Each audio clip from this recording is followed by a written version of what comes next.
Restauration va tenter de nous mettre en communication téléphonique avec le futur maire de Port-Vendre dans les années 1980.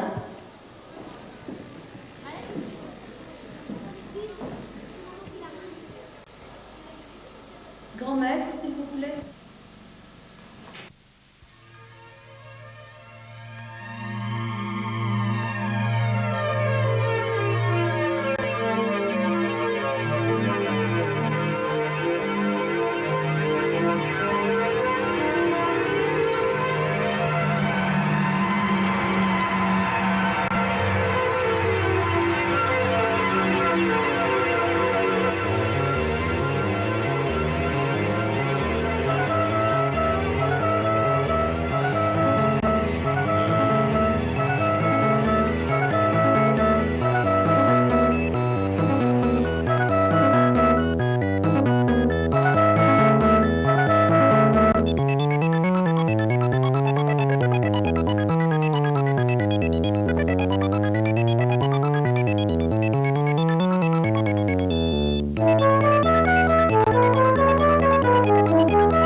Sa ligne est occupée. Puis-je vous renseigner?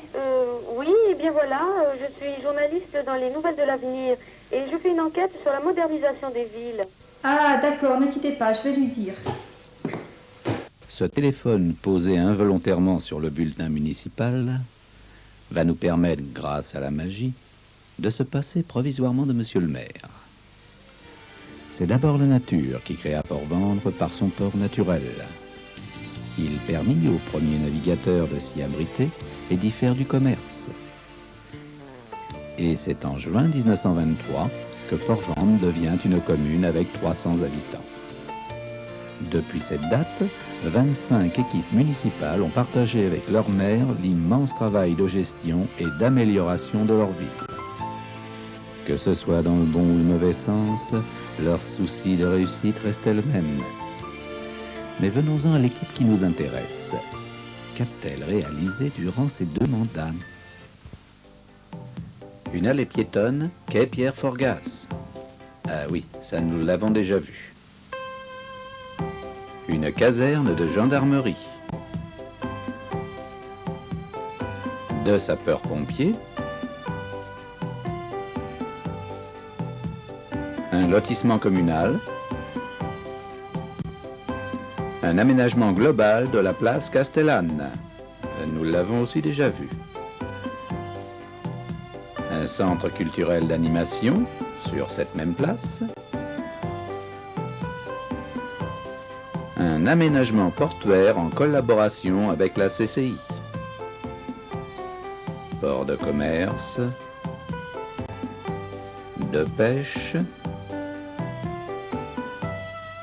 la criée, les loges de pêcheurs et le port de plaisance.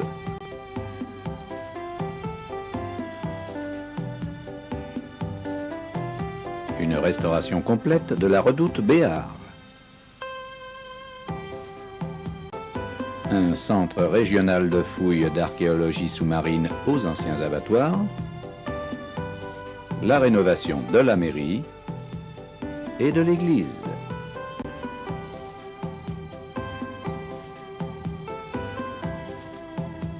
Les 4 cours de tennis et le stade de basket, les aménagements du stade, vestiaires, douches, tribunes, pelouse, éclairage et pergola.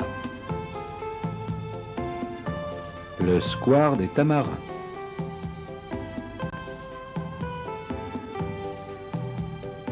L'éclairage public,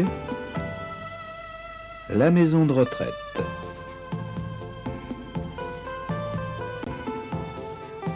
Les travaux scolaires, toiture et électricité, et beaucoup d'autres réalisations bien trop longues à énumérer. À Cospron, la restauration de la chapelle.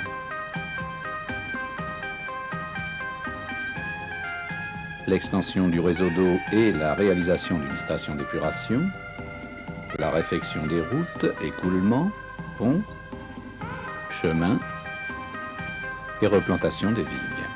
À la Guillette, l'installation d'eau et d'électricité, etc., etc., etc.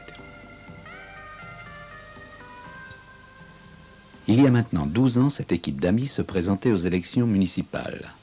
Celle-ci était pleine d'ambition et des projets qui paraissaient impossibles. 63% de la population leur firent confiance en pensant « on verra bien ». Ils s'aperçurent très vite qu'ils ne s'étaient pas trompés. La longue liste vue précédemment nous en a donné la preuve. Leur chef était un homme qui voulait gagner. Son ambition, placer sa ville au premier rang du dynamisme départemental. Nous devons avoir la franchise d'avouer qu'il tiendra parole. 6 ans plus tard, il fut réélu avec 68% de satisfaits. Sa réussite, il la doit bien sûr à tous ses amis qui l'ont suivi et aidé, mais surtout à lui-même, avec ses innombrables actions dans tous les domaines. Il a aussi compris l'avantage de faire partie du conseil régional, où il a été élu président de la commission de la mer. Une grande porte s'est ouverte devant lui. Cela lui permet d'être le premier averti sur l'avenir du Languedoc-Roussillon et d'y prendre part. L'Europe est à notre porte et Port-Ventre, grâce à lui, est en bonne place. Plusieurs millions ont ainsi servi pour le port de commerce, pêche, plaisance et la création de cultures de moules qui constituent pour Port-Ventre une véritable révolution. Mais ne croyez pas que son pouvoir de conseiller se limite à la mer. Il y a aussi celui de l'amitié et de l'entraide entre collègues. Ainsi, il a pu obtenir pour la viticulture 1 milliard de centimes afin de sauvegarder le prestigieux patrimoine des vins doux naturels. Il a aussi réussi à obtenir plus de 650 millions de centimes pour les nombreuses réalisations de sa commune. Cinéma, gymnase, club de plaisance, redoute Béard, obélisque, podium Castellane, musée, église, etc., etc. Le Port-Vendrais est obligé de reconnaître que grâce à toutes ces subventions gagnées par son maire, sa ville grimpe, mais pas ses impôts. Un autre exemple du pouvoir de l'entraide. Souvenez-vous de la manifestation de cet été sur la Nationale 114. Un projet de déviation n'arrivait pas à prendre forme. Eh bien, après avoir essayé la force, notre homme se servit de ses relations au conseil régional et ils purent ensemble aboutir à un financement État-région de 31,5 milliards de centimes avec l'Assemblée départementale. Le désenclavement de la côte rocheuse va enfin se réaliser. C'est pour Port-Ventre une grande victoire et un fait historique qui amènera richesse et prospérité. Vous voyez que ça sert d'être au conseil régional.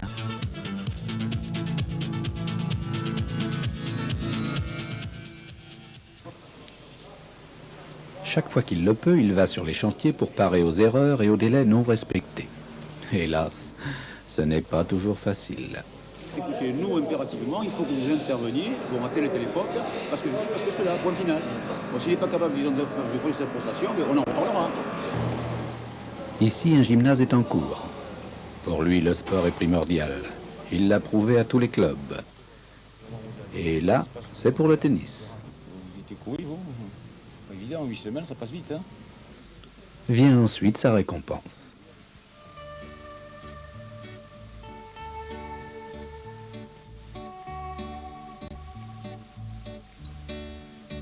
Pouvoir couper un cordon de plus et noter sur son petit carnet fin de chantier, cela est pourtant devenu une habitude, mais son émotion reste la même.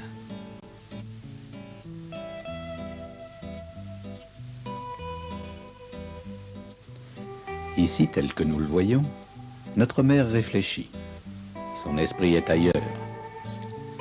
Sur ses projets en cours, avec toutes les démarches que cela entraîne, discussions, contradictions, complications. Notre homme a l'habitude, mais il lui faut quelquefois un moral d'acier. Les critiques sont faciles et la méchanceté est gratuite.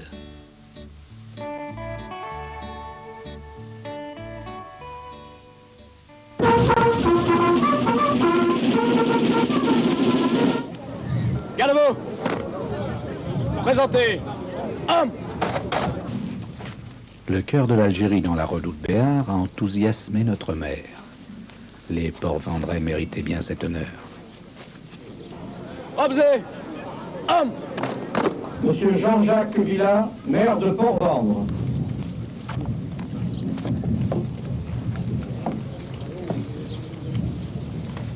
Notre bonne ville de Port-Vendre vit des moments très intenses. Elle a un émouvant rendez-vous avec son histoire, sa culture et son patrimoine.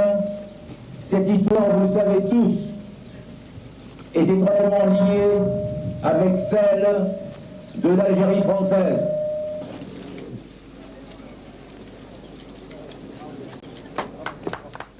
Ce monument de Sidi Ferruche est maintenant devenu un lieu de pèlerinage.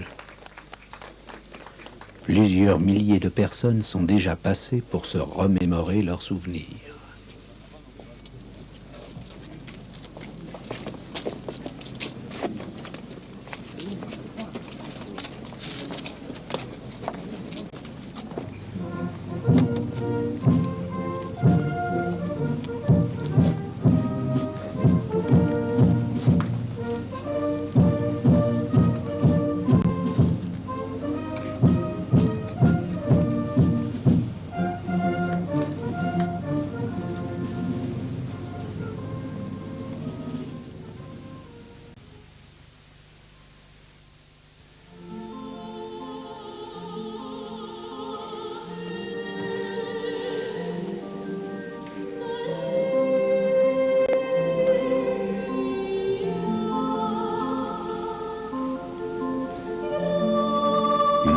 Fierté grandement justifiée, la rénovation de l'église. Un magnifique cadeau pour son centenaire. Même les touristes non-croyants s'arrêtent pour l'admirer.